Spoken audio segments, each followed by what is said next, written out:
Hello everyone, this is Grace. It is September the 9th, 2022, and we are continuing our study on the Sabbath truth. And today we're going to be taking a look at Luke 6:1, specifically the story about Jesus in the cornfield with the disciples. So let's go ahead and read the scripture that we're going to be looking at. And it came to pass on the second Sabbath after the first. This is the second Sabbath after the first count, so during the second count of 50, it's the second Sabbath, that he went through the cornfields, because this is when the corns were starting to, that's the time of the harvest. And he went through the cornfields, and his disciples plucked the ears of corn and did eat, rubbing them in their hands.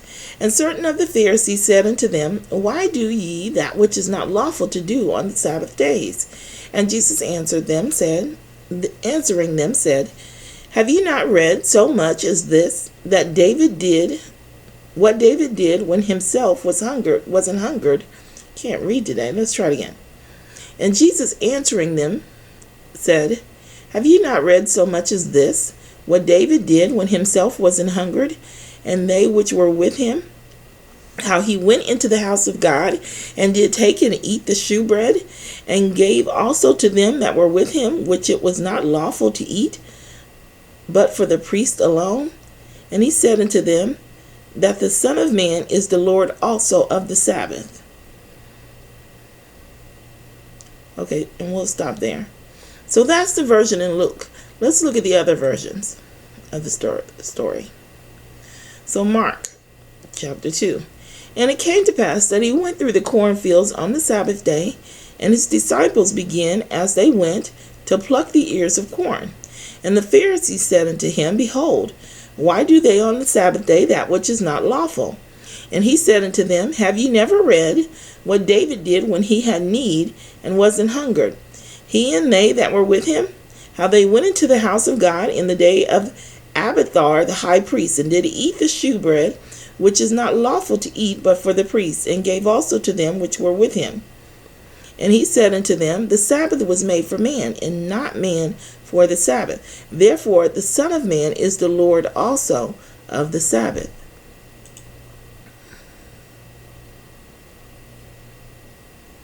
Okay, and in Matthew.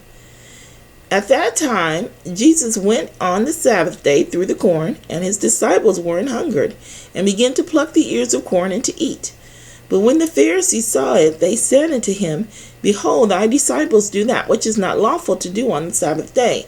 But he said unto them, Have ye not read what David did when he was an hungered, and they that were with him, how they entered into the house of God, and did eat the shewbread, which was not lawful for him to eat, neither for them which were with him, but only for the priests? Or have ye not read in the law how that on the Sabbath days the priests in the temple profane the Sabbath, and are blameless? But I say unto you that in this place is one greater than the temple. But if ye had known what this meaneth, I will have mercy and not sacrifice, ye would not have condemned the guiltless. So, first off, I had a problem with this when I first read it, because when you read it in Luke 6, it seems as though Jesus is actually not saying that they were guiltless. Now, we read in Matthew 1 that he's certainly saying they are guiltless. Okay? But they could not understand that. Now, I'm going to tell you why they said he was guilty, because I didn't.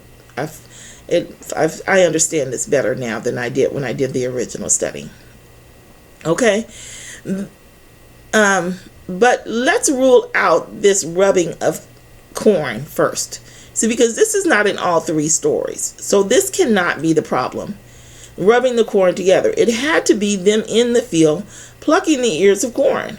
It had to be that. I think they may have eaten it in all three versions. I'm not certain.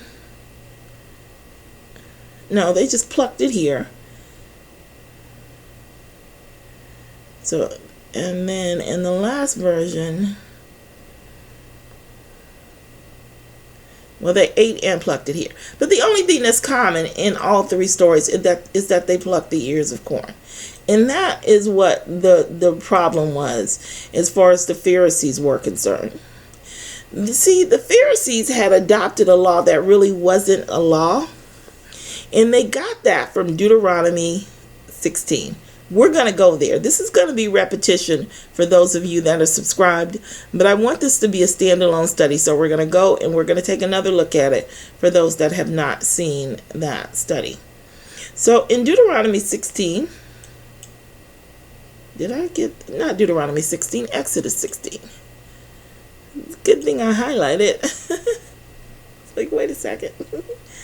In Exodus 16, this is where the manna began to fall down from heaven. So let's read through this. Then said the Lord unto Moses, Behold, I will rain bread from heaven for you, and the people shall go out and gather a certain rate every day, that I may prove them whether they will walk in my law or no. And it shall come to pass that on the 6th day they shall prepare that which they bring in, and it shall be twice as much as they gather daily. This word prove here this word prove it means to establish. He's establishing for them the law of the Sabbath. This is why it says he's going to prove them whether they walk in his law or not. Because in order for them to walk in the law has to be established first. So that's what this is doing. The manna is going to establish a law. 6 days they're going to have the Sabbath. To test, is that the right word? Hold on. 52, 54. To test, by implication, to attempt, adventure, essay, prove, tempt, try. I'm not sure where I got the word establish from, but I was certain that that was one of the words that was there. Anyway,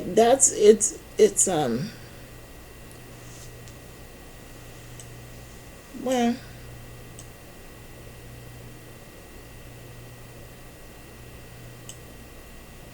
never mind. Let's just say test. Test is fine.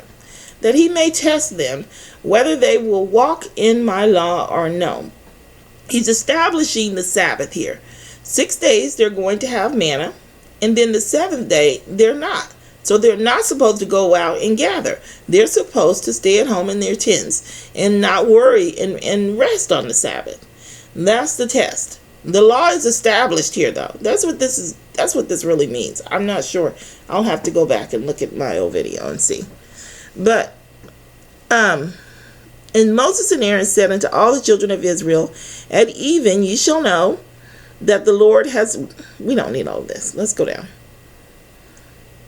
So it rained the manna, and Moses spoke with the people, and he said, This is the thing which the Lord has commanded. Gather of it every man according to his eating, an omer for every man according to the number of your persons.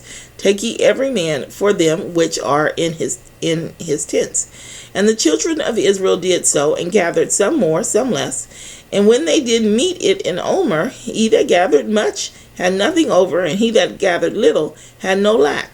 They gathered every man according to his eating. So a miracle was worked for them. If they gathered an omer for every man, they never had any leftovers. And Moses said, Let no man leave of it till the morning.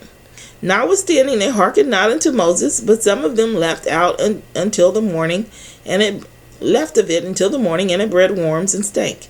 And Moses was wroth with him. These are the same people that didn't gather an omer for every man, because they had more. Otherwise, they would have had the exact amount. They wouldn't have even had to have been tried. And Moses was wroth with them, and they gathered it every morning, every man according to his eating. And when the sun waxed hot, it melted. And it came to pass that on the 6th day, they gathered twice as much bread. Okay, so the miracle was they would gather an omer, and they would only have enough, the amount that they needed for the day. So they gathered an omer, and they looked in their basket, and they had twice as much bread. 2 omers for 1 man. And all the rulers of the congregation came and told Moses, because when the people saw it, they went to the heads of 10, the heads of 50, the heads of 100, and then the heads went to Moses and said, okay, something's wrong. In our baskets, instead of having the proper amount of food for each person, there's twice as much food.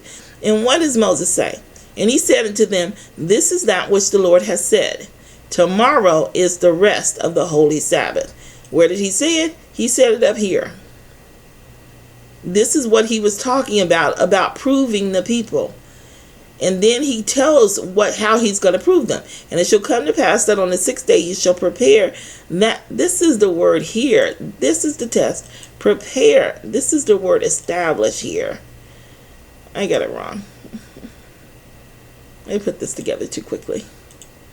Prepare is the word establish, that you shall establish that which they bring in.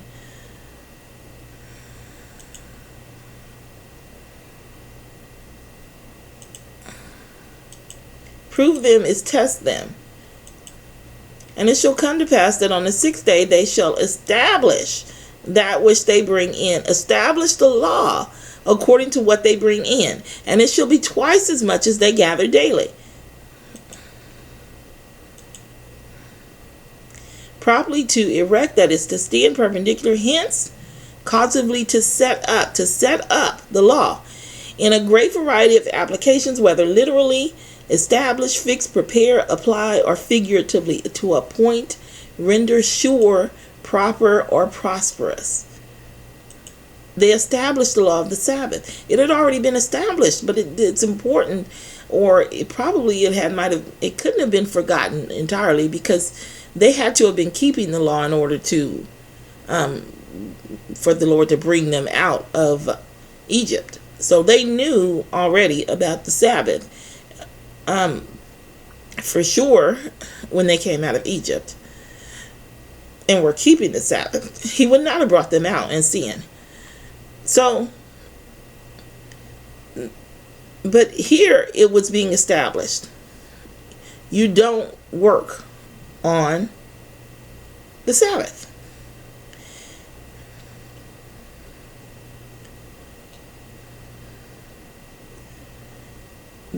And the Lord, okay, we don't need any more of that. Okay, so this was the law for the people in Moses' day. And that is where the confusion came from this scripture. See, this scripture right here, and what they believe, goes contrary to what the laws were for the people. The laws for the people were this. Hold on. When thou comest into the standing corn of thy neighbor, then thou mayest pluck the ears with thine hands, but thou shalt not move a sickle unto thy neighbor's corn. They were perfectly within their right to eat that corn. Jesus fed 4,000 with a couple of loaves, a couple of fishes. He fed 5,000. You think he couldn't have fed the disciples? This writing here it's not for us. This was actually put in there for the people back in the days of Jesus, because they couldn't see that this wasn't a law, because it was a law from Moses, and it was a law for the people of Moses' time, that they were not to go out on the Sabbath and gather food. For them to go out and on the Sabbath and gather food meant that they had to go out looking for food, looking for manna on the Sabbath. That's not the law for this time. They're not gathering food. They're not gathering manna. There are markets to buy and sell in. You can go in the cornfield. There's another lesson here, which I'll tell you real quick. I want to just mention this. It's not about the Sabbath, but it's important to know. And certain of the Pharisees said unto him, why do ye that which is not lawful to do on the Sabbath? And Jesus answered them, saying, have ye not read so much this, what David did when he himself was hungered, and they which were with him, how he went into the house of God, and did take and eat the showbread, and gave also to them that were with him, which it is not lawful to eat, but for the priests alone. And he said unto them, that the Son of Man is the Lord also of the Sabbath. Now this, of course, is giving you cause for emergencies. But this also sets forth the example that it's not in this one, it's in one of the other ones.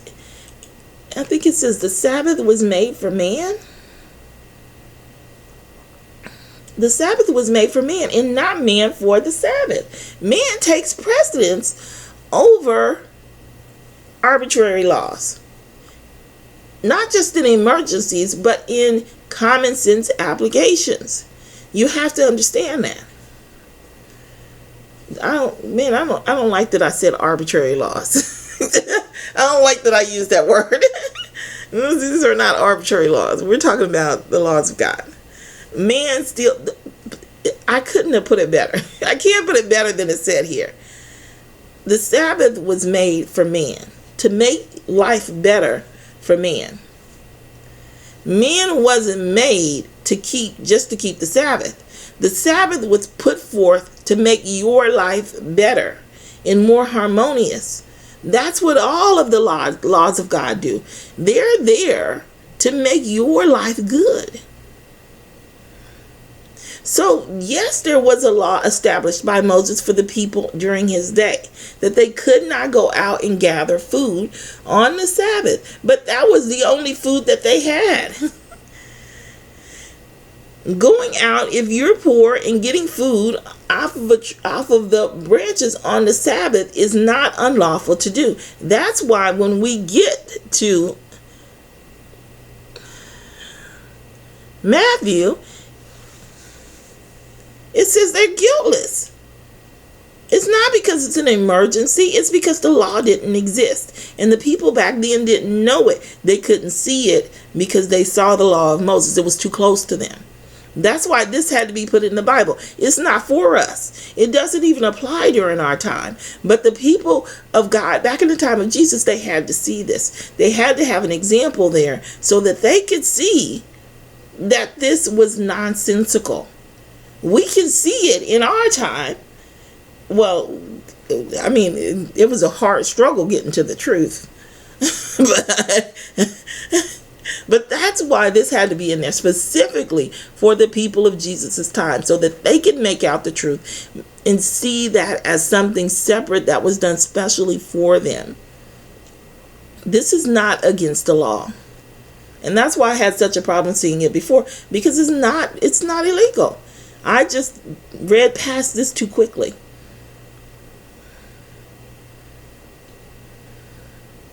Anyway,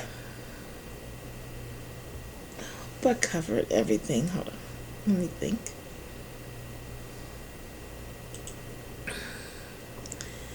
I guess if I were to just say one more thing, I would say not only did he say that they were guiltless, he did not acknowledge any wrong at all. He gave the qualifications that the Sabbath was made for man.